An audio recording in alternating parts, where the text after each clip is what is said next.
melintang di industri ini. Nah, saya malam hari ini saya ingin berbagi mengenai apa itu cara untuk bisa berjualan secara tanpa tatap muka atau secara online. Tapi penekanan atau emphasis yang saya mau masuk adalah kepercayaan di dalam era digital ini. Bagaimana kita bisa menciptakan trust itu? Bagaimana kita bisa membangun trust ketika kita berjualan secara online? Oke, sebelumnya saya mau tanya sedikit. Bapak Ibu kalau mendengar kata marketing, kira-kira apa kesan Bapak Ibu di benak ketika mendengar kata marketing pertama kali? Ada yang bisa menjawab? Jualan, oke. Terus? Ada lagi? Sorry? Promosi, oke. Terus? Jualannya pakai sistem, oke. Ada lagi? Ada penjual, ada pembeli, oke, sip. Jadi ketika kita mendengar kata marketing, kita akan membahas tentang bagaimana kita jual beli. Umumnya orang berpikir di sana. Karena nanti kita akan menggali lebih dalam bahwasanya marketing itu bukan soal jual beli. Tapi marketing ini adalah bagaimana membangun fondasi kepercayaan sebelum jual beli itu terjadi. Ya. Jadi kita akan belajar bersama pada malam hari ini. Saya ingin menyampaikan bahwasanya sebenarnya ketika kita mendengar kata marketing itu mungkin luar biasa, di tempat ini tidak ada yang berpikiran negatif ya. Tapi mayoritas masyarakat berpikir negatif tentang kata marketing. Mayoritas juga ada berpikir negatif tentang kata salesperson, salesman. Pemikirannya sudah negatif duluan. Seolah-olah sales ini adalah orang yang annoy, mengganggu, menyebalkan. Seolah-olah pemasaran ini adalah sesuatu yang menipu. Nah, sebenarnya saya juga pada waktu saya kecil, enggak kecil-kecil banget ya, usia remaja, saya juga merasa saya tipe orang yang cukup hitam putih. Jadi bagi saya ketika saya membeli sesuatu, saya tidak peduli packaging yang berbicara tentang nuansa marketingnya. Jadi kalau kita beli barang, selalu ada satu sisi packaging itu bercerita yang agak lebay, berlebihan. Saya tidak peduli, saya balik. Saya langsung lihat spesifikasi produknya apa. Saya tidak peduli apa yang ada di depan, karena saya merasa, ini ada di mindset saya merasa itu cuma tipuan. Itu cuma melebih-lebihkan. Nah, beberapa tahun silam saya pernah mengikuti sebuah seminar. Karena saya bergerak di insurance, saya belajar dari para pakar untuk masalah marketing dan salesmanship. Dan salah satunya ada seorang coach yang membuka seminar dan kita berkumpul di sana. Di tempat itu ada di tempat itu profesi berbeda-beda. Ada yang dari dunia insurance, ada yang dari properti, ada yang dari MLM, ada yang agent sales mobil dan lain sebagainya. Intinya mereka semua bergerak di bidang pemasaran. Lalu coach itu bertanya kepada audiens. Dia bilang begini, sebentar lagi saya akan tunjukkan satu kata di layar. Dan begitu kata ini muncul di layar, saya akan keliling dan bertanya, kata pertama yang muncul di benak Anda apa? Apa yang muncul di benak Anda pertama kali? Oke, coach itu mengatakan, oke siap ya. Langsung dia tekan klik, muncul katanya adalah salesman. Langsung dia keliling. Kalau Anda mengatakan apa? Anda mengatakan apa? Ibu mengatakan apa? Bapak mengatakan apa? Dia keliling. Separuh ruangan dia kelilingi. Dan dia menyimpulkan. Dan kita mendengar sendiri jawaban orang-orang itu apa? Rata-rata ngeyel, makso, ya, tidak tahu waktu, nelpon selalu di jam tidur, tidak pernah menyerah. Banyak kata-kata negatif tentang salesman. Memang betul ada sedikit yang positif, gigih, selalu bersemangat, tidak kenal nyerah, ditolak masih mencoba. Tapi kira-kira saya juga mendengar dan menyaksikan sendiri sekitar 20% saja yang mengatakan positif tentang kata salesman. Setelah itu pembicara itu maju ke depan dan dia berkata, Bapak Ibu, Anda semua berkumpul di sini. Anda semua adalah orang salesman. Tapi anehnya di ruangan ini, kata dia, saya mendapati Bapak Ibu mengatakan, mayoritas Bapak Ibu mengatakan hal negatif tentang profesi Bapak Ibu sendiri. berarti Bapak Ibu tidak menghargai diri sendiri. Anda seorang sales, Anda seorang marketing pada dasarnya, tapi Anda tidak menghargai profesi Anda sendiri. Terus buat apa Anda di sini? Dan di situ membuka pikiran saya, oh benar juga. Saya pribadi saya harus menghargai diri saya sendiri, dan saya juga harus menghargai rekan-rekan yang berada di lini bisnis yang sama. Tapi dari situ saya tetap melihat kesimpulannya bahwasanya di luar sana banyak yang masih berpikir negatif tentang kosakata marketing atau sales. Di luar sana, bukan di tempat ini, di luar sana. Ada yang mengatakan mereka menipu. Ada yang mengatakan mereka berlebihan. Karena sering kali sesuatu yang bukan apa-apa diceritakan sedemikian menariknya sehingga seperti sesuatu itu hebat dan luar biasa. Padahal sebenarnya ya bukan apa-apa. Nah, juga sering under deliver, dalam artian seolah-olah dia menjanjikan bisa A, B, C, D, tapi kenyataannya ada syarat dan ketentuan yang harus dipenuhi, ada kriteria yang harus dilengkapi, ada klausul yang harus dipenuhi dan lain sebagainya. Akhirnya banyak masyarakat atau customer jadi kecewa. Di luar sana bukan di tempat ini. Saya yakin yang di tempat ini semuanya anak Tuhan, baik semua, tidak pernah menipu, ya kan? Nah, jadi ini ada benernya, walaupun juga ada salahnya.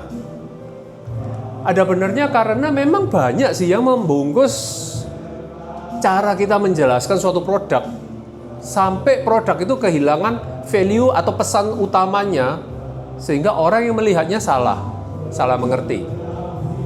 Tapi juga ini pola pikir yang salah, karena sebenarnya menipu itu bukan satu-satunya cara untuk kita menjual sesuatu.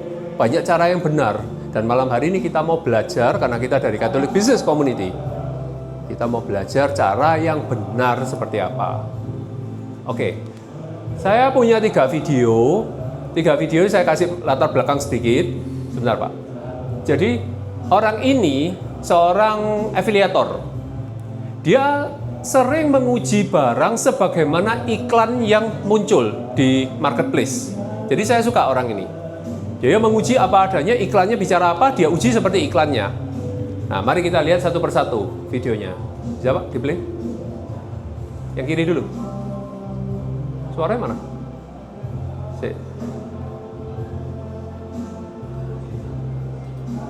Coba suaranya mana?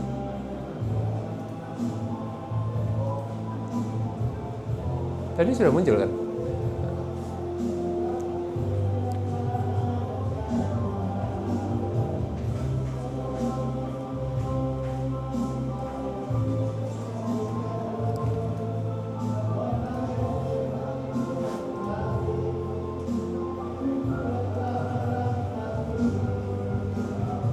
Bluetooth-nya connect nggak?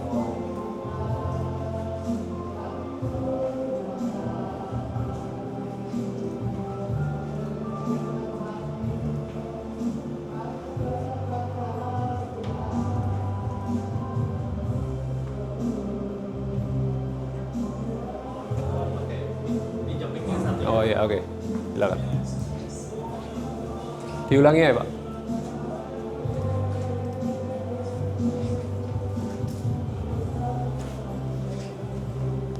Thank you. Nah ini, oh iya.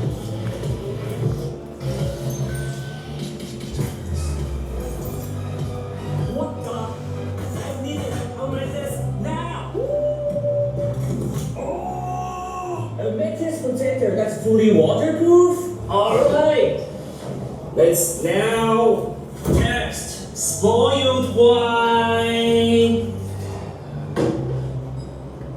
Milk and some water. Oh,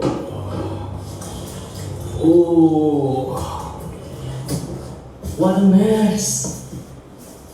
Okay, let's see. What? Not a drop got through. This is so good.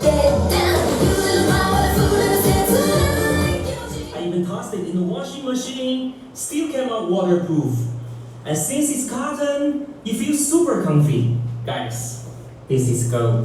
Nah, Dari video pertama dia mendapatkan ini produk bagus, makanya dia review sebagaimana iklannya, ya kan? Jadi makanya dia mengatakan ini gold. Jadi kalau dia afiliator, kalau mau beli silakan klik link yang ada di Instagramnya dia untuk masuk ke seller itu, ke produk itu.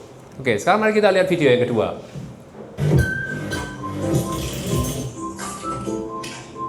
What the? I need it on my desk now! Woo! This is a magical eggshell remover. Lots of followers are asking me to review. Just toss the boiled egg in, diffuse it, and you have a perfect peeled egg instantly. Alright, let's now test. Adding some water, let's close the lid, and let's start shaking. So much water. What the? Let's open and see.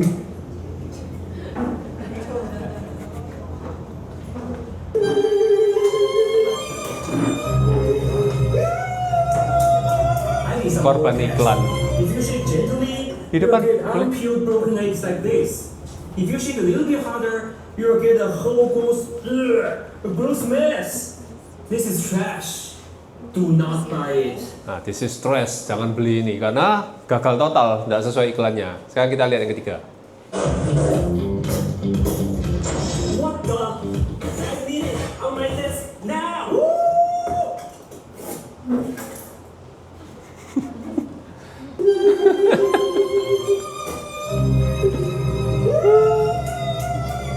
I imagine 100 was made this, but not this. It's a scam.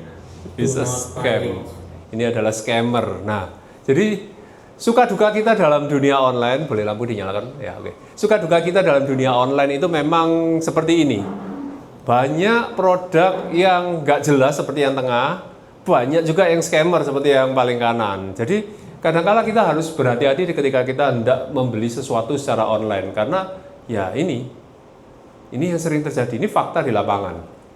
Nah, sekarang kita mau belajar bagaimana menghindari hal ini. Oke, next. Nah, realita pasar di hari ini.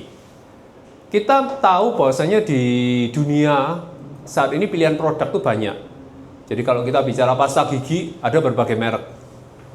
Pepsodent, Ciptaden, terus enzim, dan lain sebagainya.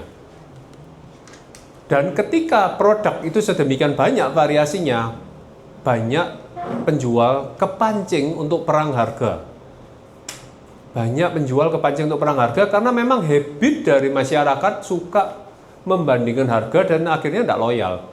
Sesuatu lebih murah sekian puluh rupiah, sekian ratus rupiah, langsung berpindah ke penjual yang lain. Sesuatu yang lebih murah 1.000, 2.000, padahal barangnya harganya jutaan, langsung berpindah ke penjual yang lain, seller yang lain. Ini memang habit dari masyarakat modern yang mana kita attention span kita, perhatian kita terhadap sesuatu itu memang pendek sehingga kita tidak peduli, tidak mau membaca, dan memang daya literasi masyarakat Indonesia cukup lemah sehingga kita tidak membaca. Kadangkala banyak klausul-klausul catatan kaki yang tertulis di dalam deskripsi produk yang akhirnya membuat kita kecewa kalau kita tidak memahami dan membacanya dari awal.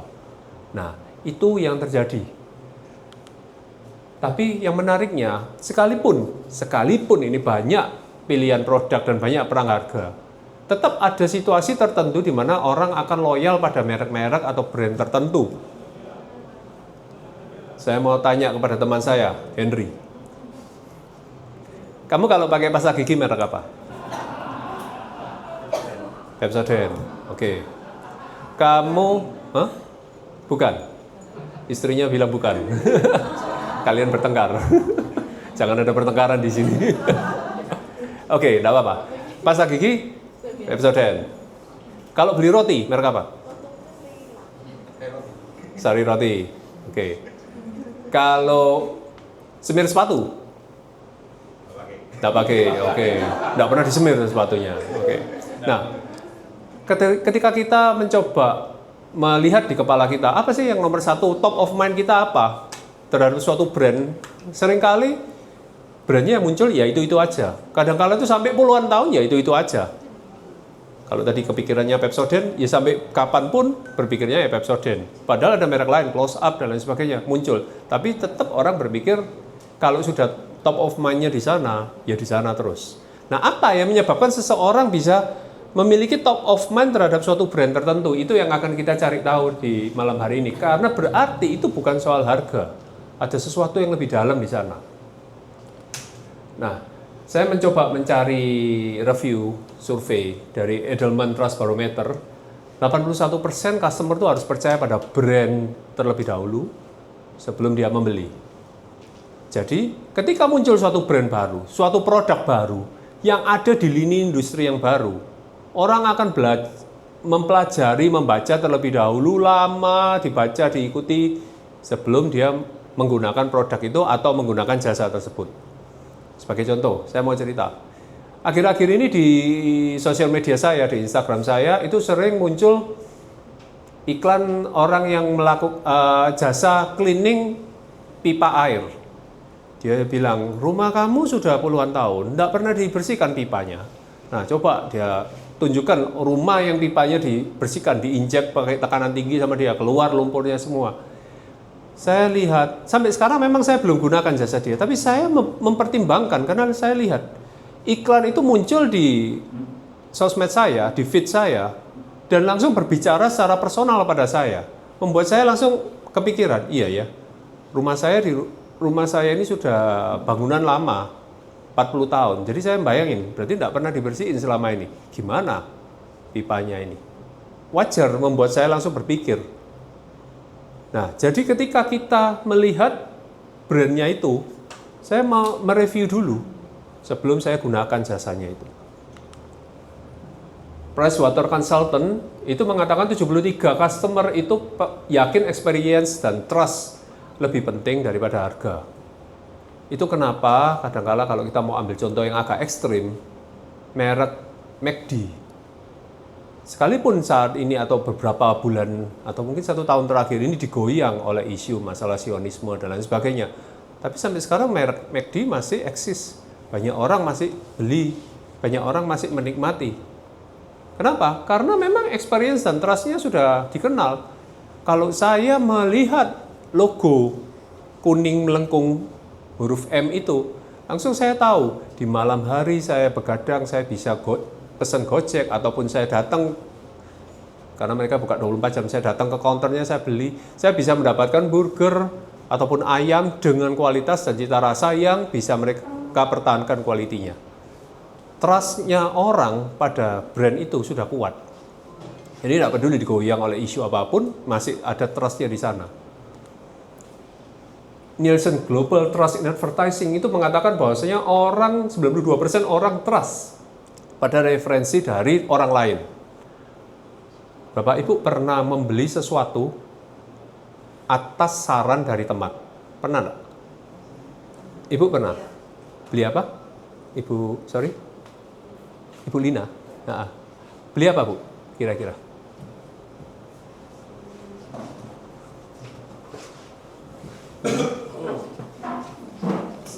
Produk atau jasa?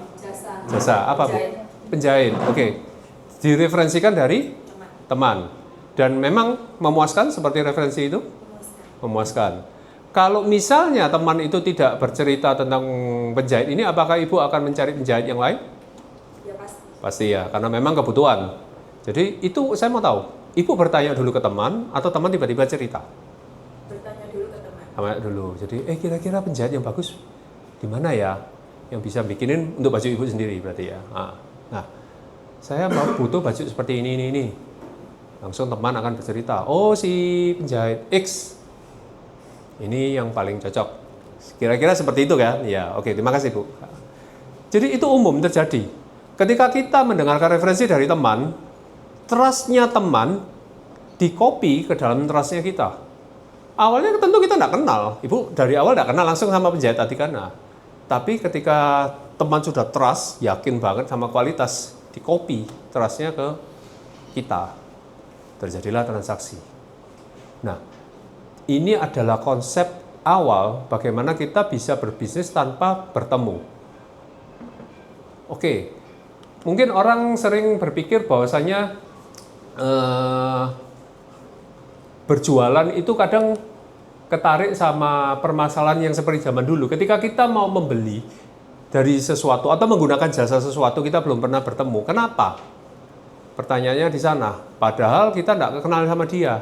Nah, itu yang akan kita gali malam hari ini karena itu semua dijembatani oleh yang namanya trust. Padahal seperti tadi, para penjual atau para pebisnis itu tidak menggunakan manipulasi dalam mereka menjalankan bisnisnya. Penjahit tadi tidak gunakan ilmu manipulasi, tidak gunakan guna-guna dan lain sebagainya untuk bisa mendapatkan customer, tapi bisa tercipta trust. Nah, sekarang kita mau bedain dulu marketing sama selling. Jadi marketing itu bukan selling, ya. Saya selalu mengatakan bahwa marketing adalah proses membangun trust. Saya berusaha di industri insurance.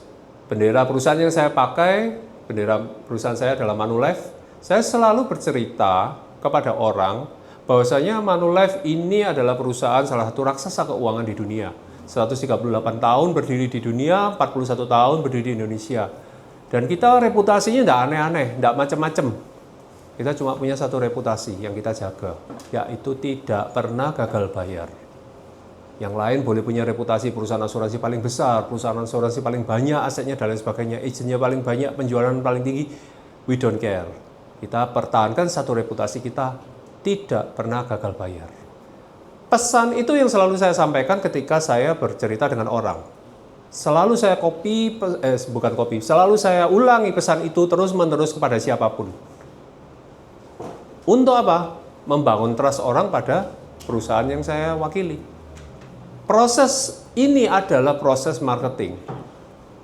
Bagaimana brand awareness terjadi dan orang akhirnya memahami ini adalah perusahaan yang bisa dipercaya. Nah, kalau trust sudah terbentuk, baru kita bicara timing. Timing adalah kita melihat orang sudah punya trust pada level tertentu, bahkan nanti ada teorinya mengenai buying signal. Ketika orang sudah tertarik untuk membeli sesuatu, tinggal kita dorong, ayo Pak, saya bantu. Ayo Pak, mau yang warna apa kalau jualan benda yang ada warnanya? Merah atau biru, hitam atau putih?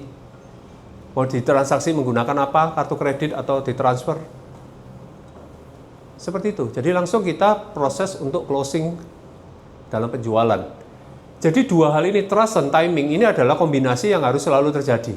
Tapi kita malam hari ini akan bicara fokusnya di trust-nya ini. Biskom kita hari ini, menariknya, berkelanjutan di Biskom bulan depan. Di Biskom bulan depan kita akan menggali teknikal yang lebih dalam tentang digital marketing. Pemasaran secara digital dan tools-nya apa saja yang bisa dipakai supaya kita maksimal dalam melakukan penjualan. Tapi di malam hari ini kita fokusnya tentang menciptakan trust itu. Dan kenapa trust ini penting?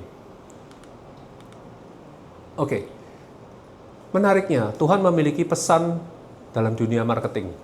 Tuhan memiliki pesan tentang trust itu. Dan pesan itu ada di Amsal bab 22 ayat 1. Nah, mari kita baca bersama-sama. Kelihatan kan? Oke, mari kita baca. 3, 2, 1. Nama baik lebih berharga daripada kekayaan besar. Dikasih orang lebih baik daripada perak dan emas. Oke. Nama baik lebih berharga daripada kekayaan. Jadi ketika kita mencoba memasarkan sesuatu, kita harus menjaga integritas diri kita, integritas produk kita dan brand kita supaya terjaga. Kalau Bapak Ibu yang berkecimpung di dunia profesional seperti saya, berarti personal branding harus dijaga. Bapak Ibu yang mewakili suatu perusahaan, berarti company profile-nya harus dijaga. Citra perusahaan harus dijaga. Karena itu yang paling penting, karena itu yang paling berharga. Kalau kita ngawur dalam kita menceritakan sesuatu, dalam kita memasarkan sesuatu, kita yang penting orang mau beli, tidak peduli orang itu salah paham, salah kaprah tentang bisnis kita, tentang perusahaan kita, nanti yang rusak adalah nama baik kita. Dan memperbaiki nama baik yang rusak itu susah. susah. Bukan tidak bisa, bisa, tapi butuh waktu lama dan butuh proses yang harus dijalani. Ya, jadi kita harus jaga nama baik kita supaya trust orang terhadap kita itu tetap baik. Nah, ini memang adalah dinamika di dalam di dalam bisnis, dinamika di dalam dunia pemasaran. Saya mengutip sedikit dari buku Psychology of Selling karya Brian Tracy. Jadi bahwasanya ketika orang membeli itu diawali dari feel dulu, dari perasaan dulu, dari emosi dulu. Saya selalu menceritakan, kalau di industri saya, di asuransi, saya selalu bercerita kepada keluarga, Bapak enggak pingin kalau suatu saat Bapak tidak lagi mendampingi keluarga, tidak lagi mendampingi anak-anak di dunia ini, apa yang Bapak sudah tinggalkan untuk mereka bisa melanjutkan hidup. Bahkan saya sebut nama anaknya.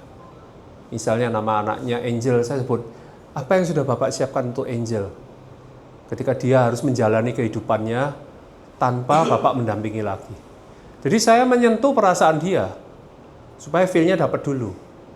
Contoh lain, misalnya seorang sales mobil, yang datang adalah orang yang naik sepeda motor. Tidak peduli soal mobilnya mewah apa enggak, dia tidak cerita soal merek. Dia cerita, Pak, kalau Bapak beli mobil, Bapak kalau panas siang hari tidak kepanasan, kalau hujan tidak kehujanan. Bapak berangkat pagi ke kantor, tidak gerah sampai di kantor, badannya cukup seger untuk beraktivitas sepanjang hari. Dia tidak cerita mereknya, dia tidak cerita spesifikasi mobilnya, dia tidak cerita apapun, tapi dia cerita soal perasaan nyaman ketika seseorang naik mobil. Nah, di sana dia nancep dulu. Dia berusaha nancepin dulu dalam pikiran dan perasaannya dia. Kalau itu nancep, orang tua akan pulang cerita ke istrinya, dia akan cerita, ya apa kalau kita beli mobil. Jadi seperti itu. Baru bicara mobil apa yang cocok, budget seberapa, kebutuhannya apa, dan lain sebagainya. Jadi sekali lagi, kalau kita mencoba menjual sesuatu, kita harus menyentuh perasaan orang itu. Dan perasaan itu related dengan membangun trust. Nah, setelah perasaan tersentuh, baru logika akan membenarkan perasaan itu.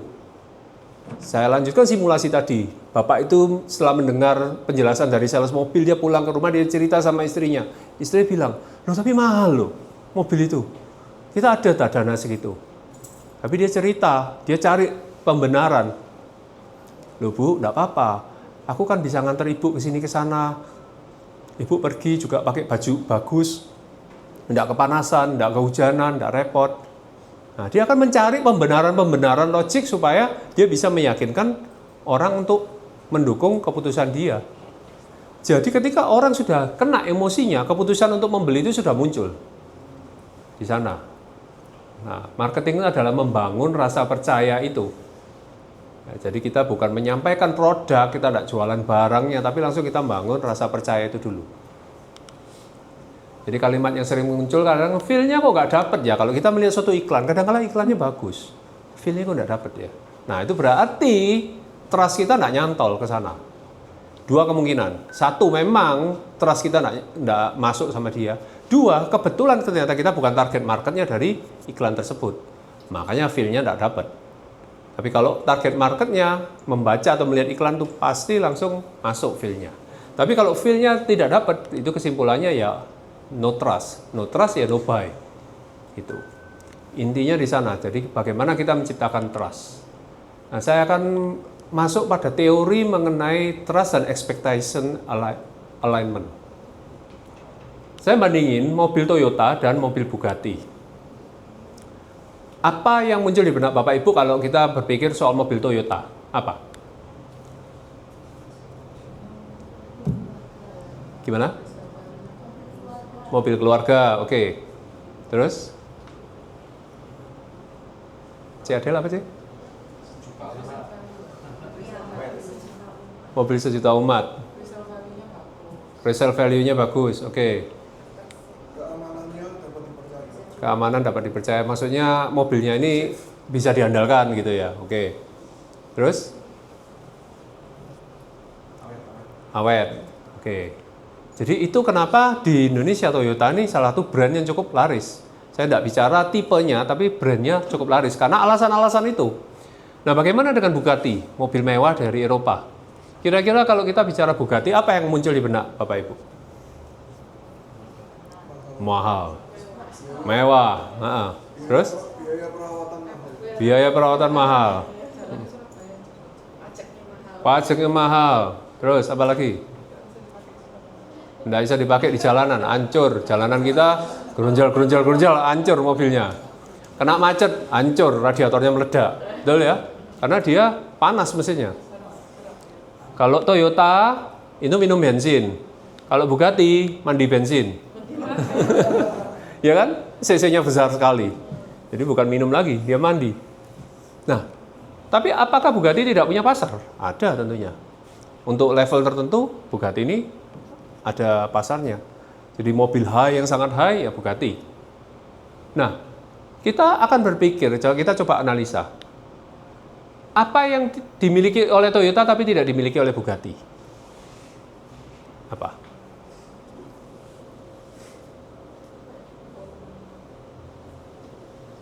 Gimana?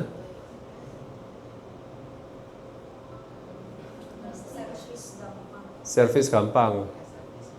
Oke, itu masih bisa diperdebatkan karena kan di Indonesia memang tidak banyak ya Bugatti, jadi mungkin service centernya tidak banyak. Tapi kalau di Eropa barangkali banyak ya. Tapi bukan itu. Coba ada yang lain?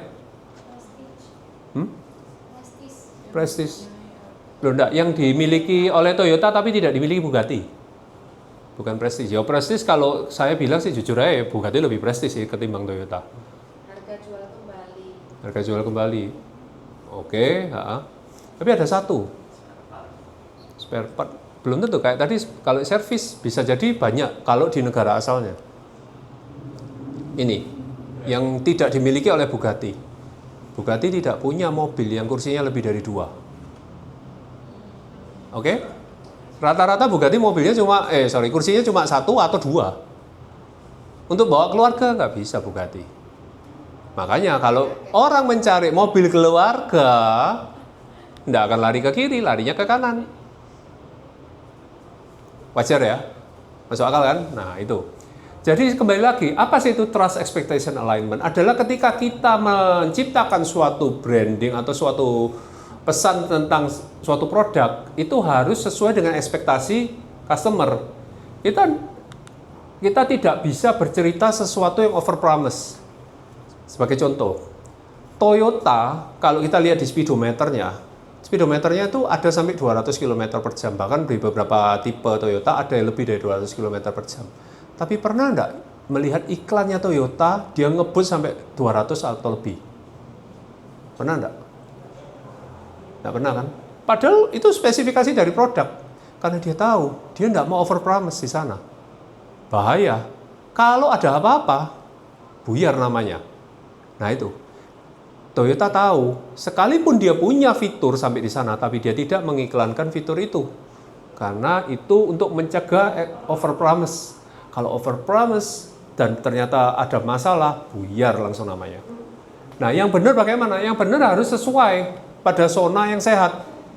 Jadi kalau kita misalnya kita ambil merek lain, kita ambil contoh ya, mohon maaf kita ambil contoh lain. Misalnya, kalau saya terbang dari Surabaya Jakarta, saya dulu kalau harus terbang Surabaya Jakarta, saya kalau pagi hari, di mana saya rencana akan ketemu orang atau ada meeting di kantor di Jakarta, saya naiknya Citylink pagi, flight yang pertama, karena saya tahu kemungkinan untuk delay kecil. Bukan berarti tidak akan delay sama sekali, belum tentu. Sekali lagi delay itu kan masalah faktor yang terlibat banyak. Baik teknis ataupun alam. Tapi kemungkinan terjadi delay kecil. Nah, malam hari atau sore hari ketika saya pulang dari Jakarta ke Surabaya, saya mencari flight pesawatnya Lion Air. Harga lebih murah, kemungkinan saya tidak akan mengatakan pasti, tapi kemungkinan untuk delay mungkin lebih tinggi.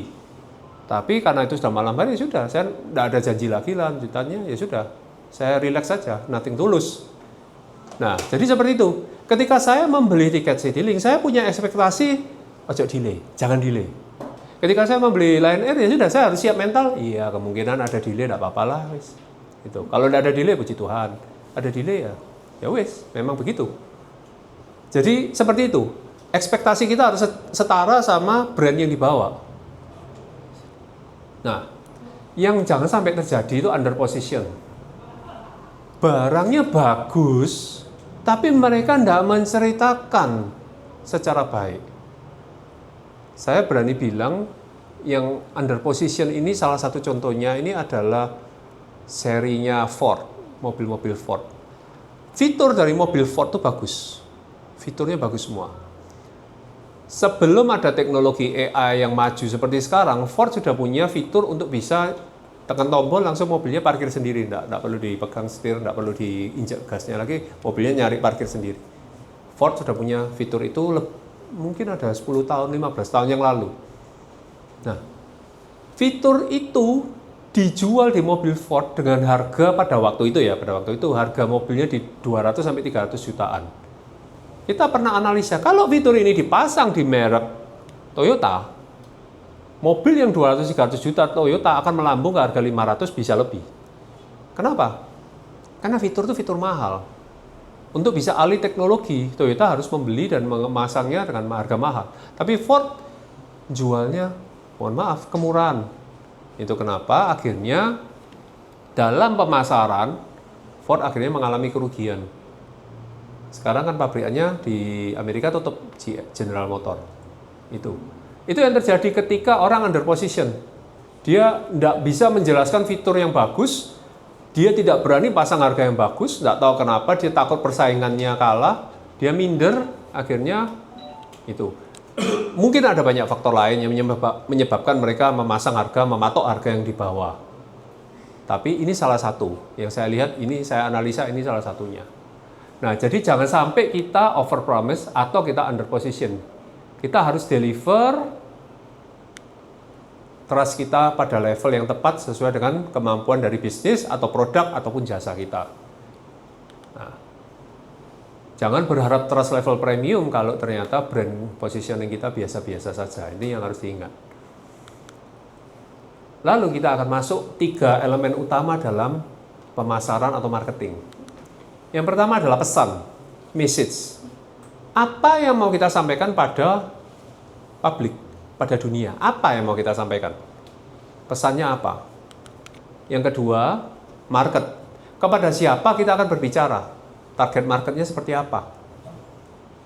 Dan yang ketiga adalah media. Kita mau berbicara di mana? Kalau di zaman dulu, ya kita ambil contoh di Pasar Atom 20 tahun yang lalu. Ada orang yang berjualan obat, teriak-teriak di dalam Pasar Atom. Wah Bapak Ibu, ini loh obat urut yang luar biasa. Mau diurut kayak gimana aja, pasti bisa sembuh. Cara dia berjualan seperti itu. Media dia apa? Ya di Pasar Atom, dia berteriak, caranya teriak. Bicara kepada siapa? Siapa saja yang lewat di sana. Nah, apakah itu bisa tercipta pembelian? Bisa. Tapi lumayan habis suaranya. Teriak terus gitu. Nah, kita akan bedah satu persatu dari 3 hal ini, message, market, dan media. Mulai dari yang pertama, kita harus lihat, kalau kita bicara pesan, kita harus lihat, apakah pesan kita itu sudah jelas. Kalau kita menciptakan iklan, kalau kita menciptakan konten yang mengiklankan produk atau jasa kita, apakah sudah jelas?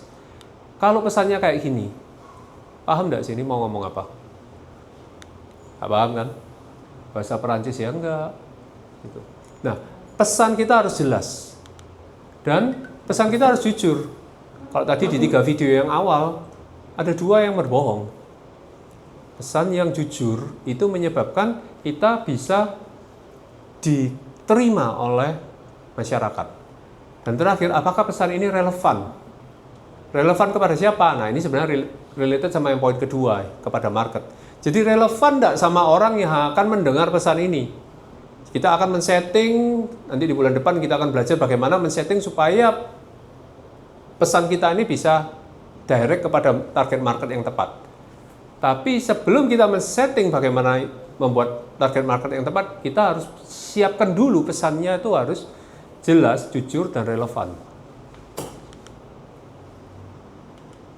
Nah, kita ambil ada 2 contoh video. Mari kita lihat yang pertama.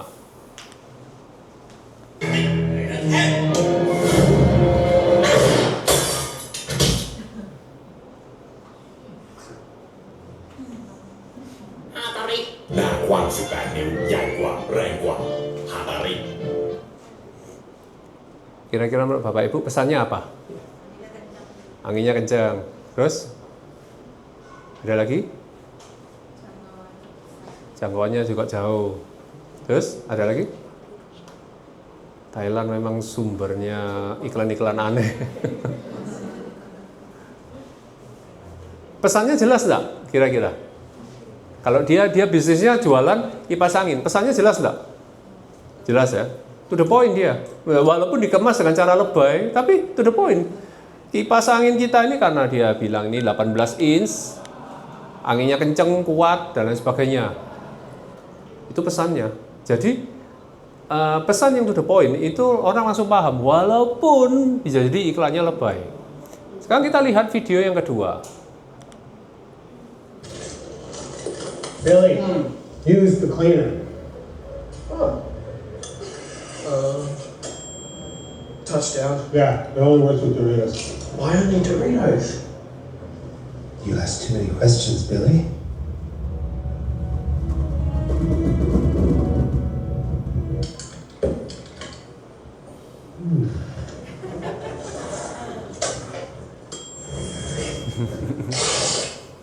Hello COVID. Oke, mulai lampu dinyalakan. Kira-kira apa pesannya dari iklannya Doritos ini?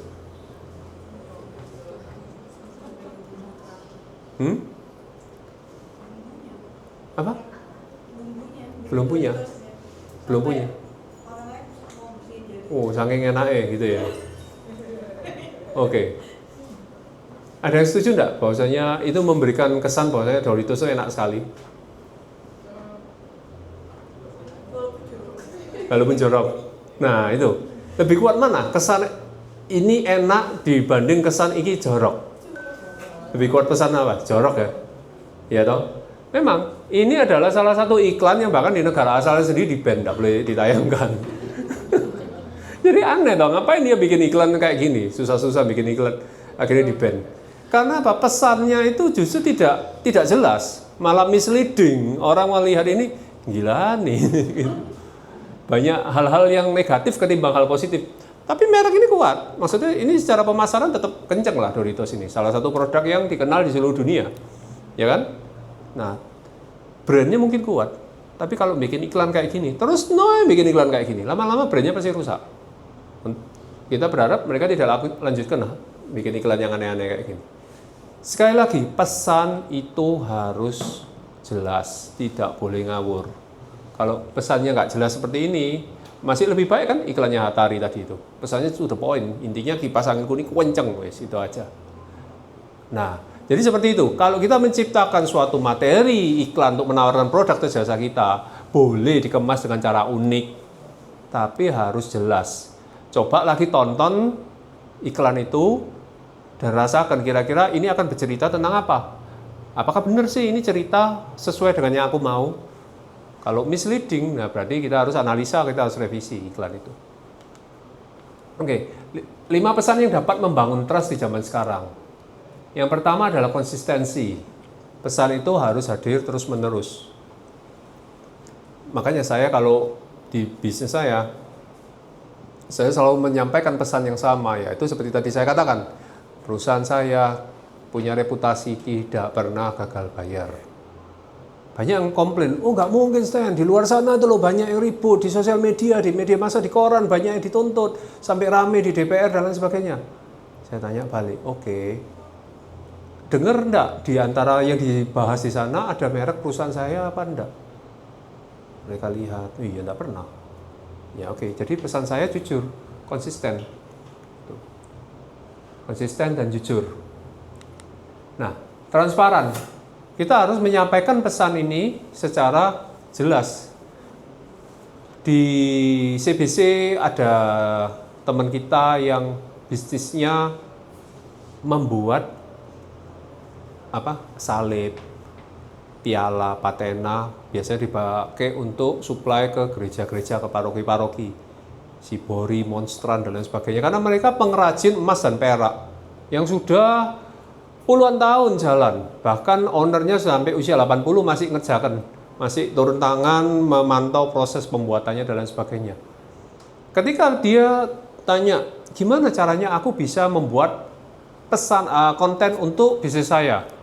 Dia tidak perlu bercerita tentang ini harganya berapa, ini harganya berapa, enggak. Dia tinggal cerita, pertama saya sudah jalanin bisnis ini sekian lamanya, sekian puluh tahun, dan biasanya saya jual untuk Romo dari ordo ini, biasanya sukanya simbolnya ini, untuk ordo ini suka simbol ini. Jadi saya ngerti kebutuhan mereka apa, saya ngerti tarekat-tarekat mereka itu apa.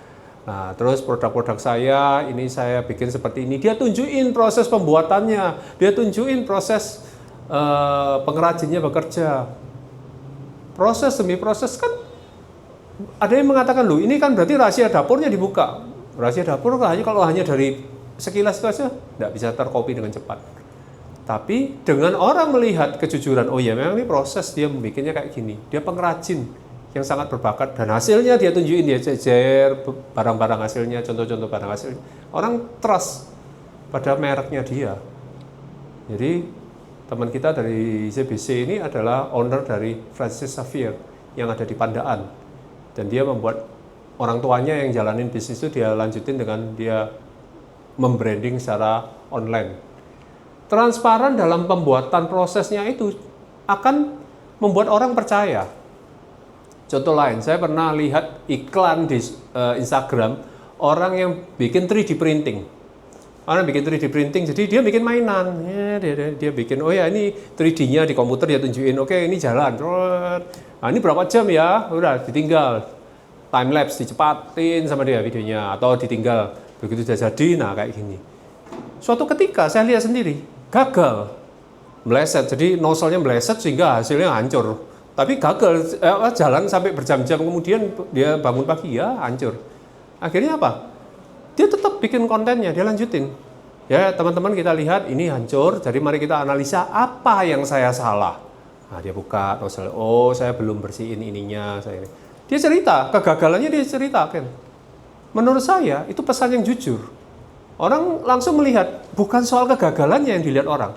Tapi soal bahwasanya dia tuh ngerti apa yang salah dan dia tahu bagaimana cara memperbaikinya. Jadi saya lihat trust level orang setelah menonton videonya dia, terutama video gagalnya dia malah justru naik. Bukti nyata, jadi testimoni, studi kasus dan lain sebagainya ini juga boleh kita sampaikan sebagai bagian dari pesan yang akan kita tawarkan pada dunia. Kepedulian, bahwasanya kita peduli pada keberhasilan yang dirasakan oleh pelanggan. Jadi pelanggan akan cerita, oh iya, dulu saya belum pakai ini, sekarang saya pakai ini, lumayan lah, terbantu dan lain sebagainya. Jadi saya merasa, oh ini bermanfaat bagi saya. Jadi saya melihat ada gunanya. Nah, itu direkam, testimoni itu direkam, ditayangkan ya, tentu atas izin. Kita harus izin dulu sama yang memberikan testimoni. Setelah itu kita tayangkan jadi konten kita. Sudah, itu pesan yang kuat. Kayak gitu. Sekarang mengenai market. Perhatikan, kalau kita memasarkan sesuatu, kita harus berpikir siapa yang akan membeli produk ini atau jasa ini. Kalau kita berbicara kepada semua orang, berarti pada dasarnya kita tidak berjualan. Kita harus menseleksi, karena tidak semua orang butuh sesuatu yang kita miliki. Semakin spesifik produk kita atau jasa kita, maka spesifik pula market kita. Sebagai contoh, Cadel, bisnisnya persewaan alat berat. Biasanya marketnya siapa, C? Proyek-proyek. Kontraktor ya, proyek, kontraktor. Bisa ditawarkan ke, selain itu ke mana? Kira-kira menurut Cadel, selain proyek dan kontraktor? Sekarang ini kita punya market baru itu kayak tukang taman. Tukang taman. Ngangkat pohon yang mal-mal yang gede-gede. Oh, mindahin pohon ya. Jadi kolektor pohon dipindahin itu. Ya, itu juga ada. Terus ya kebanyakan project berhubungan dengan konstruksi ya. Nah, tapi kan tetap terlihat bahwasanya marketnya CC ini segmented ya, pada proyek, konstruksi, dan plus yang baru itu tadi untuk kolektor-kolektor tanaman, berarti ya. Tuh, jadi kelihatan ketika kita memiliki suatu bisnis ataupun produk jasa yang spesifik, kita harus sampaikan secara spesifik juga. Karena kalau kita salah menyampaikan kepada siapa, ya percuma. Kalau terlalu luas, pesan kita cuma dianggap kayak keributan saja. Makanya di zaman sekarang tidak efektif lagi seperti tadi cerita saya, teriak-teriak di pasar Atum. Dari jauh orang akan lihat ada kebakaran lah, kok rame aja. Teriak-teriak apa sih ini? Ada yang tawuran tak? Padahal ternyata jualan obat gosok. Itu. Nah, semakin kita spesifik, maka resonansi atau pesan itu akan semakin kuat. Kita harus menganalisa kepada siapa saya mau berbicara. Jadi kepada siapa saya mentargetkan. Makanya banyak sekarang akhir-akhir ini di sosial media iklannya itu memang sudah dibantu dengan ads sehingga spesifik kita seperti apa. Jadi ads itu akan menganalisa, oh kita yang ada di Surabaya, oh kita yang cowok atau cewek, oh kapan perlu agamanya apa. Nah, langsung dia akan menggali, mengerucutkan dan akhirnya begitu pesan itu muncul, hai kamu yang begini. Saya menonton, oh iya, terasa. Oh iya, ini kayak aku, gitu. Terasa. Jadi pesan itu langsung masuk. Lepas dari saya mau beli atau gunakan jasanya dia apa tidak, itu belakangan. Tapi pesan itu langsung spesifik. Nah itu, jadi kita harus berbicara secara tepat kepada siapa. Kita ada satu video lagi, nah coba dianalisa pesannya ini kepada siapa. Oke?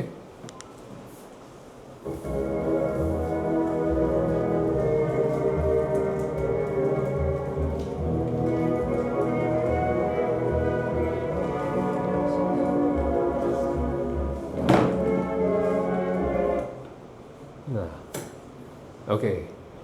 Benar Bapak Ibu, apa pesan kepada siapa ini berbicara iklan ini? Orang gemuk. Karena tadi dia timbangannya sampai jedok, dia malu, udah dia mulai olahraga. Benar ya? Nah, iklan ini termasuk salah satu iklan yang bermasalah. Karena iklan ini akhirnya di-ban di negara Amerika, tidak boleh ditayangkan. Karena sebagai berapa detik di awal iklan itu orang akan mengasumsikan ini orang bunuh diri, ya itu. Jadi orang yang menonton hanya secuplik, hanya berapa detik di depan saja. Dan kalau orang itu depresi, ini kayak validasi, ya waktu aku bunuh diri, ya kan? Nah itu, ini adalah cara pemilihan target market dan disampaikan dengan cara yang salah. Jadi sebenarnya kalau ditonton sampai akhir, tidak ada yang salah sama iklan ini. Tapi kalau orang yang punya kondisi emosi lagi sangat labil, ini kepicu langsung dia. Saya bisa ngomong gini karena kebetulan saya punya teman masa kecil saya yang ya puji Tuhan sampai sekarang masih hidup, tapi dia memang ada gangguan kejiwaan. Dia mengatakan kecenderungan dia untuk pengen bunuh diri itu sangat tinggi. Jadi iklan kayak gini marah dia. Gila Pak, aku ditawarin untuk bunuh diri beneran aku, karena memang dia gangguan jiwa. Jadi sedikit sad story, anak ini kalau melihat sesuatu, dia selalu berpikir apa caranya aku bisa menggunakan sesuatu itu untuk mati. Selalu gitu, otaknya akan mikir ke arah sana gitu. Jadi dia harus menyibukkan dirinya supaya tidak kepikiran kayak gitu. Jadi dia menyibukkan dengan menggambar, dengan melukis, dengan olahraga. Coba dia nganggur dikit, udah mikir, oh ada tiang, aku bisa enggak ya gantung diri di situ. Kayak gitu. Nah, jadi iklan kayak gini dia marah. Ini gila nih yang bikin iklan nih. Nah, aku nonton iklannya, aku kepikiran untuk bunuh diri lagi. Nah, itu. Jadi kadang-kadang kita harus hati-hati juga kalau kita membuat iklan, jangan ada tendensi yang salah. Ya, itu. Media. Nah, pesan yang terbaik sekalipun kalau disampaikan dengan di lokasi yang salah atau di tempat yang salah, ya tidak akan pernah terjadi penjualan. Opportunity-nya akan miss. Sebagai contoh, ini adalah perempatan rumput industri, saya punya foto beberapa tahun silam. Dan ini adalah iklan properti. Rumput industri, ini ada iklan properti. Jujur saya nggak tahu ini propertinya di mana. Tapi saya percaya kalau ini diiklankan di perempatan rumput industri, billboardnya sebesar ini di rumput industri, berarti lokasi proyek ini ya tidak jauh dari daerah rumput. Tidak mungkin toh di daerah Citraland. Saya bilang kalau dia benar ini daerah Citraland, ya salah lokasi dia bikin iklan. Masa iklan ini di rumput industri? Masa diiklanin ini properti di daerah Lebak? Ya nggak bisa, nggak masuk semua. Jadi dia harus mengerti kalau aku mau ngiklanin rumah, proyek, ya di sekitar-sekitar situ. Karena barangkali orang yang ada tinggal dan bekerja di sekitar situ tertarik dan untuk mampir dan melihat dan mungkin membeli rumah atau proyeknya ini. Nah itu, jadi media harus ditempatkan secara tepat. Kalau enggak, miss opportunity. Tidak pernah ada trust dan tentu saja tidak akan pernah ada penjualan. Nah, trust adalah aset terbesar dari bisnis Anda. Kredibilitas, relevansi, konsistensi. Nah, itu menjadi trust yang tidak tergoyangkan. Jadi kalau Anda membuat pesan marketing mulai sekarang coba dipikirkan apakah membangun rasa percaya atau hanya fokus aku pengen jual. Tidak salah pengen jual, tapi harus dimulai dari membangun trust-nya dulu. Kalau enggak, ya enggak tepat. Jujur, saya punya sosmed dulu salah. Isinya saya berusaha menjual. Sampai akhirnya saya belajar, apa yang salah ya? Oh, dinasihati. Enggak bisa, sosmedmu tuh harus soal brandingnya dulu. Harus setelah itu kamu cerita sesekali soal produkmu. Saya selalu awalnya bangun cerita tentang produk. Wah, ini salah. Jadi teman saya konsultan bilang, ini salah ini. Sekalipun kontennya bagus, tapi salah, tidak akan disukai orang seperti itu. Karena tujuan akhir adalah membuat orang mau trust, merasa nyaman sama bisnis kita itu. Ya. Nah, ini menyebabkan segala sesuatu terjadi di dunia nyata. Kalau orang milih restoran, orang akan memilih yang berdasarkan reviewnya, reputasinya, bukan sekedar menunya murah. Dan mungkin ada pertimbangan baru di zaman sekarang. Ruangannya atau interiornya itu instagramable apa enggak. Kalau aku difoto di sini bagus enggak. Kalau aku makan bersama keluarga di sini bagus enggak. Kalau difoto hasil dokumentasinya bagus enggak. Makanannya kalau difoto, nah ini kalau ini makanan difoto ini memang keunikan manusia dari Asia. Karena dari Eropa sendiri sampai geleng-geleng. Kenapa orang Asia suka makanan difoto? Tapi itu salah satu pertimbangan. Bagaimana menyajikan, presentasikan makanan itu secara menarik. Tuh. Nah, kalau memilih jasa, referensi dari siapa? Referensi dari orang yang dipercaya itu sangat-sangat kuat. Jadi sampai sekarang, penjualan yang mouth to mouth atau dari mulut ke mulut itu tetap channel penjualan yang kuat. Tapi itu penjualan yang cukup liar, tidak bisa kita kontrol. Yang bisa kita kontrol apa? Kita bangun brandingnya dulu yang bagus. Kalau kita bisa bangun branding yang bagus, nah baru kita bisa berharap penjualan ini terkontrol. Tapi begitu dilempar ke publik, ini sudah tidak bisa dikontrol. Opini publik selalu berbeda-beda. Tapi kalau kita punya brand yang bagus, brand yang kuat, ya yang disampaikan ke referensi selalu bagus. Nah, kalau kita bicara produk, brand juga sama. Seperti tadi saya di awal katakan, top of mind kalau seseorang bilang, misalnya pasta gigi apa? Pepsodent. Kalau orang bilang misalnya mobil apa? Toyota. Top of mind orang akan sesuatu, itu adalah sesuatu yang dibangun bertahun-tahun. Prosesnya tidak mudah. Saya pernah belajar perusahaan Nescafe. Masuk ke Jepang. Dulu ketika mereka masuk, Nescafe ini kan perusahaan kopi ya. Masuk ke tanah Jepang, masyarakat Jepang minumnya teh, bukan kopi. Susah untuk memasarkan kopi di sana. Akhirnya apa yang dilakukan Nescafe? Dia bermain jangka panjang. Dia tidak menjual kopi ke Jepang, tapi dia jual permen. Dia jual permen rasa kopi. Cuma tes saja, tidak ada kafeinnya, karena anak kecil tidak boleh ada kafeinnya kan. Komposisinya dia sudah yakinkan ke publik tidak ada kafein, tapi tesnya tes kopi. Dia jual, laris permennya tahun 70-an. Laris. 20 tahun kemudian yang namanya anak-anak yang biasa makan permen kopi itu tumbuh dewasa, masuk dalam angkatan kerja, dan ketika mereka ngantuk, mereka cari kopi, beli minuman kopi. Jadi dia bermain jangka panjang Nescafe ini. Proses yang bertahun-tahun sehingga top of mind brandnya dia kuat di generasi berikutnya. Dia mengganti generasi yang nggak bisa minum kopi dengan generasi yang akhirnya bisa minum kopi. Dia mengedukasi dengan cara seperti itu. Nah, itu adalah contoh bagaimana membangun kepercayaan jangka panjang. Gitu.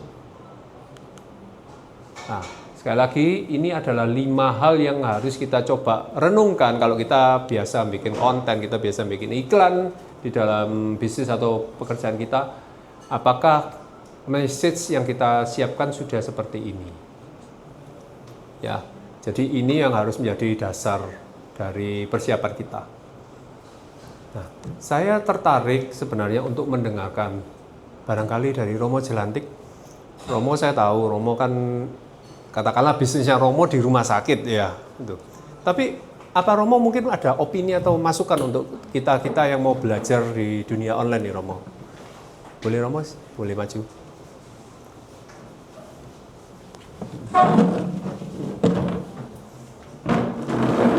Ya, berikan tepuk tangan dulu untuk Romo Jelantik. Yang lalu sebetulnya saya pernah menunjukkan WA dari Suara Surabaya. Kesan dari para pasien yang ada di rumah sakit Gotong Royong, ya. Dan nampaknya itu dibaca oleh Suara Surabaya. Marketing yang tidak pernah terencana. Ya. Artinya rumah sakit Gotong Royong ini sebetulnya pasien yang paling banyak adalah BPJS. Kita ini hidup dari BPJS. Tetapi kita memperlakukan BPJS seperti pasien umum. Tidak hanya kursinya, tidak hanya pelayanannya, sama. Nah, nampaknya itu kemudian diceritakan oleh pasien-pasien sampai ke rumah sakit, sampai ke Suara Surabaya. Sehingga kemudian kalau sakit, Gotong Royong saja, cepat. Sesuatu yang tidak pernah kita duga bahwa melayani dengan baik itu menjadi semacam brand marketing yang muncul sendiri. Maka mulailah dengan hal yang kecil. Kalau ini sekarang rumah sakit Gotong Royong ini semakin banyak orang Katolik yang ke sana dan orang Katolik yang berada ya. Tadinya kan rumah sakit Gotong Royong ini kan rumah sakit yang ya pasti mereka tidak pikirin ke RKZ lah, ya pasti terus ke sana. Tapi lama-lama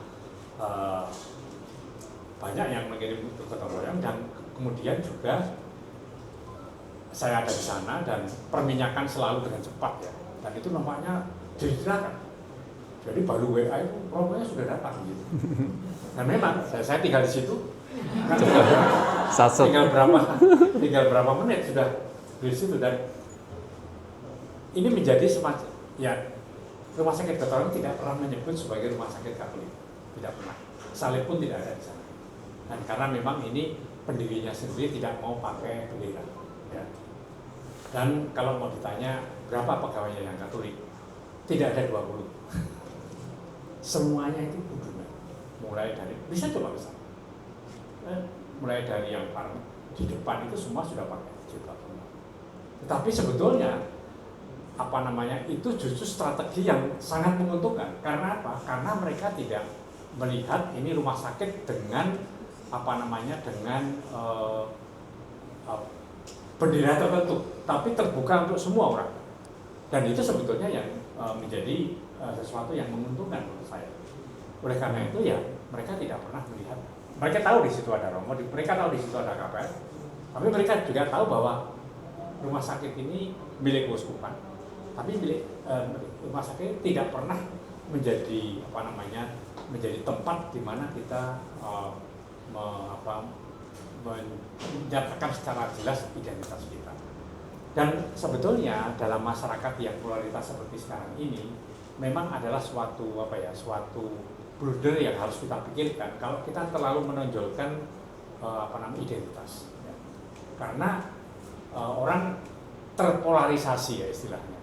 Kalau harus sekolah di sini sebetulnya itu sesuatu yang berbeda. Kita sekarang sudah mengalami dengan Yayasan Yohanes Gabriel ya. Kita selalu mengatakan itu, tapi lalu kemudian yang murid yang ke situ menjadi terbatas. Maka yang saya alami adalah marketing atau trust yang tadi diterangkan itu muncul dari hal-hal yang kecil yang saya. Kalau orang datang ke situ, belum pernah datang ke situ, pas saya ada di situ, kemudian ya mau besok ya, dia berapa? Bukan saya mengatakan nanti layan, saya antar sampai tempat pasien. Memang ini sesuatu yang sederhana, tetapi itu sebetulnya marketing. di Rumah Sakit Gotong Royong memang ada misa ya, dan sekarang memang orang sudah mau mengatakan bahwa mengapa KPM-nya tidak diperbesar, karena sudah tidak cukup. Kalau Natal Pasca itu 2 lantai menjadi 5 lantai. Ya memang kita terpaksa itu ruang laboratorium itu dipakai untuk misa. Memang lalu ruang pasien dokter spesialis juga dipakai karena memang sudah tidak ada tempat. Yang mengatakan bahwa rumah sakit ini didirikan bukan untuk buat KPM, tapi untuk melayani orang-orang sakit. Dan memang 8 tahun saya di situ membangun. Kemarin kita dapat akreditasi dengan nilai paripurna. Dokternya tadinya 5, sekarang 80. Pegawainya tadinya 40, sekarang 486. Jadi ya itu tidak bisa dijalankan dengan 1-2 tahun, 8 tahun. Memang tidak ada sesuatu yang instan. Ya. Ya, tepuk tangan untuk Romo. Ya, terima kasih Romo Jelantik. Jadi memang itu insight yang luar biasa ya, bahwasanya kalau kita membangun branding kita secara jujur sesuai dengan apa yang kita lakukan. Dalam Romo tadi bercerita bisnisnya di rumah sakit ini, dia melakukan servis seperti apa, akhirnya pesan itu yang akan tersampaikan ke publik, ke masyarakat. Saya pernah diceritai oleh teman saya, si Andre Titi dari LJF, dia selalu kagum Rumah Sakit Gotong Royong kalau butuh ambulan selalu paling cepat. Telepon permintaan ambulan selalu paling cepat. Nah, jadi itu suatu pesan yang kuat, pesan yang mantep, membuat orang trust sama brand ini, sama rumah sakit ini. Soalnya kalau nggak cepet tak supiri dewi om. Nah, ya itu. Romo Jelantik pernah nyupiri ambulannya sendiri soalnya. Iya. Iya. Jadi itu luar biasa. Itu ya kalau itu personal brandingnya Romo Jelantik ini. Sampai di mana-mana Romo Jelantik dikenal pembalap. Oke. Jadi seperti itu ya Bapak Ibu. Kalau kita mencoba menyampaikan sesuatu kepada dunia, kita harus juga menyampaikan itu secara jujur. Apa adanya. Supaya tercipta branding yang kuat. Ini pada intinya di dalam dunia tanpa tatap muka, trust itu adalah pengganti kehadiran kita. Dari proses yang kita jelasin semua ini adalah bagaimana ciptain trust itu. Karena kalau enggak, orang tidak percaya sama brand yang kita wakili. Nah, ini yang menjadi renungan Bapak Ibu. Apakah sekarang saya sudah membuat orang nyaman untuk berbisnis dengan saya melalui konten ataupun materi branding yang saya selalu sebar, yang saya selalu sampaikan. Itu. Jadi ini bisa Bapak Ibu refleksikan saat ini. Nah, oke, materi saya sebenarnya sampai di sini. Jadi saya senang kalau misalnya Bapak Ibu ada yang mau ditanyakan, silakan kita boleh berdiskusi bersama. Mungkin ada yang mau ditanyakan? Ya, tepuk tangan dong buat ini Bu Family ya. Jadi kalau Bapak Ibu ada pertanyaan mengenai ini atau mungkin ada pengalaman yang sudah coba jualan online itu gimana, nggak apa-apa, kita saling sharing aja. Biasanya gengsi ya. Ada pengalaman masarin lewat IG, TikTok atau gimana? Atau oh iya, saya boleh mengundang Bro Tony Chen mungkin Bro Tony Chen bisa menyampaikan insight-nya. Kita impor dari Jakarta. Wow. Silakan Bro, maju Bro. Seorang coach dalam dunia bisnis. Ini dikerjain ya. Saya di sini aja ya. Oke. Gini, saya mau menambahkan, bukan menambahkan sih, meneguhkan apa yang disampaikan Bro Stanley, karena memang kebetulan dalam bisnis dan pekerjaan saya sebagai seorang bisnis coach dan konsultan, saya banyak menemani banyak pelaku bisnis untuk bisa membangun brand. Jadi mungkin saya meneguhkan saja gitu ya, saya tidak bermaksud ngomong menambahkan, meneguhkan. Setuju banget pengajaran Bro Stanley, bagus banget. Hanya saja yang saya mau teguhkan adalah dalam kita mau membangun brand itu butuh 3 P. Yang kita bangun itu 3 P. Untuk membangun trust itu butuh 3 P. Pertama namanya persona. Persona itu who we are. Siapa kita? Persona. Persona itu yang tadi dikatakan brand, persona. Siapa? Senjata itu tidak akan berarti apa-apa kalau bukan dipegang oleh orang yang tepat, betul ya? Yang penting itu bukan senjatanya. Jadi yang penting itu bukan Instagramnya, bukan sosial media, tapi the man behind the gun. Makanya itu disebut persona. Pertama persona. Kedua, yang kedua adalah persepsi. Kita harus bukan hanya saja kita harus dikenal sebagai siapa, atau perusahaan kita dikenal sebagai perusahaan yang dibangun oleh siapa. Tetapi persepsi bicara mengenai kita mau memperkenalkan diri sebagai apa. Persepsi itu menjawab untuk apa. Kalau persona menjawab who, what, dan why. Nah, jadi persepsi itu adalah bagaimana kita bisa membangun, kalau mau mendapatkan perawatan BPJS tapi kelas umum, nah gotong royong, itu persepsi. Persepsi itu dibangun, betul, setuju. Persepsi dibangun butuh waktu, ya. Tapi persona itu bicara Romo Jelantik, ini persona. Romo Jelantik sudah membangun personanya sebagai seorang direktur rumah sakit yang memang betul-betul personanya sangat kuat. Beliau Katolik, tapi mempekerjakan karyawannya 80% ke 20 orang doang di Katolik gitu ya. Ini persona. Beliau sudah berhasil membangun persona, persepsi, dan terakhir adalah problem solving. Jadi yang ketiga, kalau kita membangun trust itu kita betul-betul harus fokus pada menyelesaikan masalahnya pelanggan. Kalau bisnis kita nggak bisa menyelesaikan dan kita nggak fokus menyelesaikan masalah pelanggan, lupakan.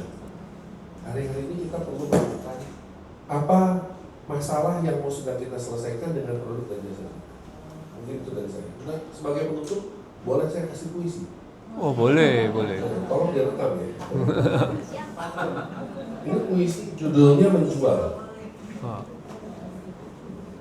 Saya kasih puisi buat hadiah buat orang-orang CBC.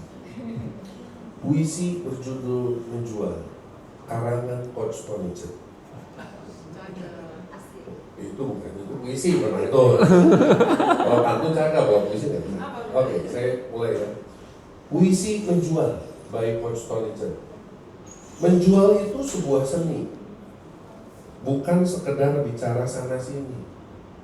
Produk dan jasa harus disenangi supaya brand semakin disegani. Dan nama penjual tetap harum mewangi. Sukses menjual perlu strategi. Pembeli harus diidentifikasi. Pelayanan harus menyentuh hati. Nilai tambah menjadi harga mati agar pelanggan datang kembali lagi. Produk laku bukan soal hoki, namun belajar tiada henti. Karena perilaku pelanggan terus berganti, produk dan jasa harus memberi solusi. Bukan hanya pandai promosi, bukan pula gemar menebar janji. Sebab banyak orang pelanggan hanya membeli sekali, lalu kecewa dan pergi tidak kembali. Karena harapan tidak sesuai realita yang ditemui. Mari teman-teman semua kita terus memperbaiki diri. Jangan mudah gengsi, jangan berhenti belajar dan berinovasi. Karena sukses jualan hanyalah bonus rezeki dari proses belajar setiap hari. Dari pelayanan yang terus diperbaiki dan kerendahan hati yang tetap dijaga rapi. Jangan pernah berpuas diri, karena puas diri membuat orang lupa diri. Hidup tidak selalu membawa kita terbang tinggi. Kadang Tuhan mengizinkan frustasi menghampiri, supaya kita tidak tinggi hati dan kembali menyadari bahwa Tuhan harus tetap menjadi pusat di hati. Sebab Dia adalah Tuhan yang selalu menemani dan tidak pernah membiarkan kita berjalan sendiri. Belum selesai, terakhir. Sekian puisi dari Coach Tony. Doa terbaik untuk seluruh tim dan alumni Camp Sukses Sejati.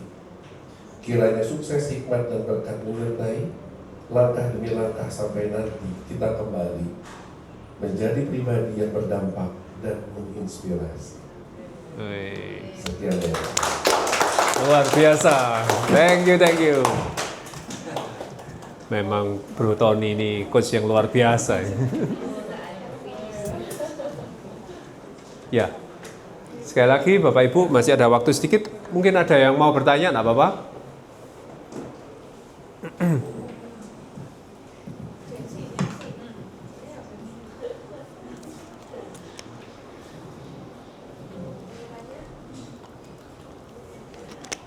Ya pengalamannya gimana? Gak ada yang punya Instagram kah buat jualan? Nah ya itu.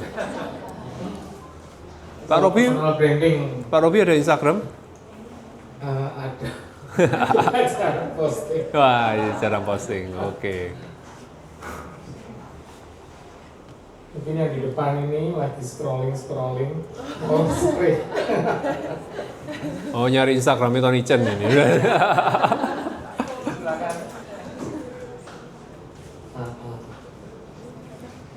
Ya, kira-kira gimana? Gak ada yang mau sharing? Ada yang mau ditanyakan? Cara memulai untuk jualan tanpa bertemu. Kira-kira tipsnya apa gitu? Saya boleh sharing? Ya, Oh ya, oke. Saya sedikit mau sharing saja. Basic, saya adalah teknisi komputer. Dulu saya ikut orang 11-9 tahun. Saya memutuskan untuk usaha sendiri. Di sini saya mulai dari nol. Saya tidak mengerti marketing itu seperti apa. Saya tidak mengerti berjualan itu seperti apa. Tapi yang pasti saya ingin untuk berusaha sendiri. Di situ saya belajar, dan waktu saya memulai dulu zaman masih belum ada toko online ya. Di situ saya mencoba dari nol. Di situ saya mengerjakan semuanya dengan sebaik mungkin.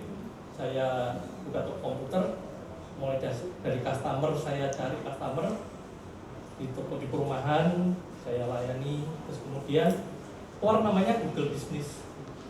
Saya nggak ngerti itu Google Business itu seperti apa, tapi ada feeling dari saya bahwa Google Business itu sangat membantu. Di sini saya mulai rajin minta review dari customer. Itu tolong review, kalau memang pelayanan saya baik, tolong di-review di Google Business saya.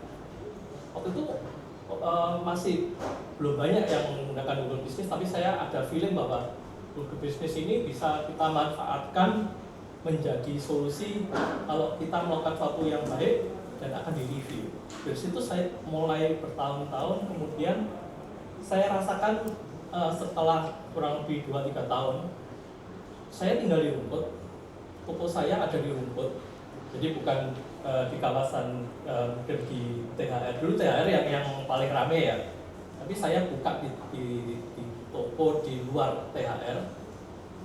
Situ yang anehnya, yang dari pembeli-pembeli saya itu malah lokasinya jauh-jauh, dari Wiyung, dari Sidoarjo, ada dari Gresik.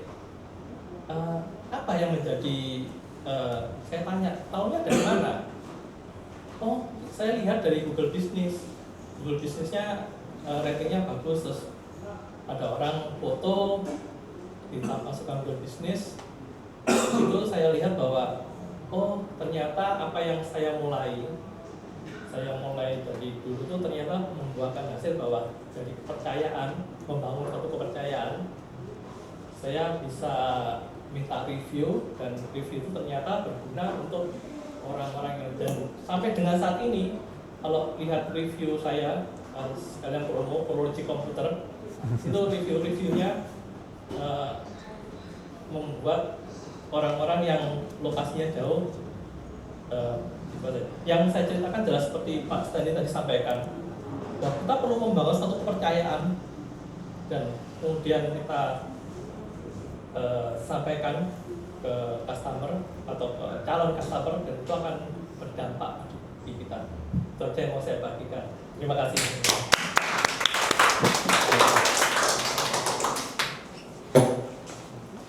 Ya, luar biasa. Jadi kadang-kala memang kalau ada teman yang tanya, aku butuh beli komputer, tanya ke saya referensikan Pak Budi ini. Pro Logic ya. Di mana alamatnya? Ada di Ruko Nirwana Regency di Jalan Kendal-Sari, RK 5. Terima kasih. Selain di Google Business kita tahu ya, oh yang punya ternyata. Nah, bisa langsung. Nah, kira-kira ada yang mau nambahin lagi? Ya, Google-nya ketemu ya. Google. Enggak, dekatnya situ ada nasi babi enak. Wah, ya ini. Ternyata. Ini dapat bonus nasi babi. Ya siapa nasi babinya? Oh, enggak. Mama saya makan di sana terus ada way home. Oh, iya. Iya. Jadi pergi ke toko komputer direferensikan ke nasi babi. Kira-kira ada lagi? Sudah cukup? Ya. Oke. Ya, terima kasih Bro Stanley. Kita berikan tepuk tangan saya. Nah, ini saya panggil dua wanita.